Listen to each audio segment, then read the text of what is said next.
हमारे इस खलाई सफ़र की पहली मंजिल है मरीख यानी मार्स। प्लैनेट मार्स जब अपने ऑर्बिट में हमारी दुनिया से सबसे करीबी पॉइंट पे आके गुजरता है, उस वक्त इसका फासला हमारी ज़मीन से होता है 54.6 बिलियन माइल्स। कहा जाता है कि अगर आप अपनी गाड़ी में 60 मील फी घंटे की रफ्तार से रवाना हो तो मार्स तक पहुंचने में आपको 271 साल और 221 दिन लगेंगे। नासा का हाल ही में लॉन्च किया गया क्यूरियोसिटी रोवर ये फासला 8.5 महीनों में तय करेगा।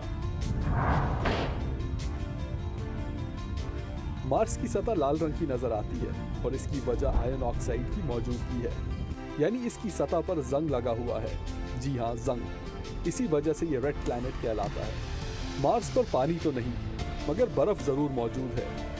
जिस तरह हमारी जमीन पर नॉर्थ पोल और साउथ पोल मौजूद है, इसी तरह मार्स पर भी नॉर्थ पोल और साउथ पोल है। मगर मार्स का एटमॉस्फेयर इतना बारीक है कि बर्फ के बावजूद पानी का वजूद मुमकिन नहीं। ये बर्फ जब पिघलती है तो वाटर वेपर में तब्दील हो जाती है और इसके पिघलने से मार्स के ऊपर जो तूफान आता है उसमें हवा की रफ्तार 400 किलोमीटर हो जाती है। इतनी तेज तूफानी हवा सतह ज़मीन पर कभी नहीं रिकॉर्ड की है। मगर इस तूफानी हवा से इंसान को परेशान होने की बिल्कुल ज़रूरत नहीं, क्योंकि अगर इंसान मार्स पर उतर भी जाए तो बगैर स्पेस सूट के नहीं बचेगा। इसके जिस्म में मौजूद ऑक्सीजन लो प्रेशर की वजह से बुलबुलों और झाग में तब्दील हो जाएगी और ये फ़ौरन ख़त्म हो जाएगा।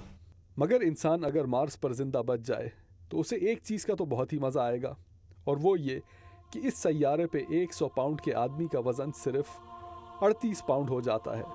यानी अगर आपने छलांग लगाई तो आप ज़मीन के मुकाबले में 3 गुना ऊपर जाएंगे। मार्स को जो चीज़ सोलर सिस्टम में ख़ास तौर पर तवज्जो का मरकज़ बनाती है वो इस पर मौजूद आतिशफिशा पहाड़ ओलंपस मॉन है।